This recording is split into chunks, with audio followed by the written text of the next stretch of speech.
يؤكد المؤرخون أن قدماء المصريين أعدوا البليلة في أعيادهم، بالأخص عيد حصاد القمح والذي يبدأ من 9 يناير حتى 7 فبراير.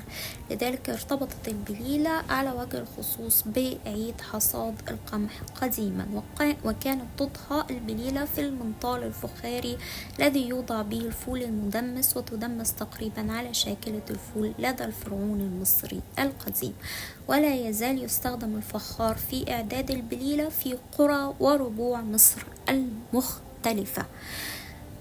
ويرى بعض الباحثون أن البليلة ارتبطت بعيد حصاد القمح، وارتبطت بالبذور خصيصا في مصر، والتي اشتهرت مصر الفرعونية قديما بزراعة البذور